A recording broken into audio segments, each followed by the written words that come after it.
ദൈവത്തിൻ്റെ ഏറ്റവും പ്രിയമുള്ളവരെ, അവിടുത്തെ സമാധാനം ഞാൻ ആശംസിക്കുന്നു. ഇന്ന് കർത്താവ് നമുക്ക് നൽകുന്ന ദൂത് വിശുദ്ധ മത്തായി എഴുതിയ സുവിശേഷം 10-ാം അധ്യായം 29-ാം തിരുവചനം. ഒരു നാണയത്തൊട്ടിന് 2 കുരുവികൾ വിൽക്കപ്പെടുന്നില്ലേ? നിങ്ങളുടെ പിതാവിൻ്റെ അറിവ് കൂടാതെ അവയിലൊന്നുപോലും നിലം പതിക്കുകയില്ല. ഈ കൊച്ചു കാര്യം പറഞ്ഞു തരുന്നത് ദൈവത്തിന് നമ്മളെക്കുറിച്ചുള്ള കരുതലിനെ ഓർമ്മിപ്പിക്കാനാണ്.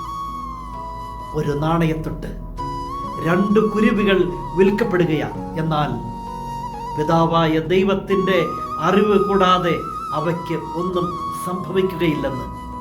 എങ്കിൽ സ്വന്തം ഛായയിലും സാദൃശ്യത്തിലും സൃഷ്ടിച്ച നിന്നെക്കുറിച്ച് നിന്റെ ദൈവത്തിന് എത്ര വലിയ കരുതല ഉള്ളത്.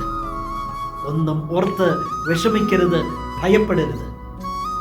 അവിടുത്തെ അറിവ് കൂടാതെ നിനക്ക് ഒന്നും സംഭവിക്കുകയില്ല. കർത്താവ് കരുതുന്നുണ്ട്. ധൈര്യമായി മുന്നോട്ട് പോകണം. കരുണാമയനായ ദൈവം നമ്മെ എല്ലാവരെയും സമൃദ്ധിയായി അനുഗ്രഹിക്കട്ടെ.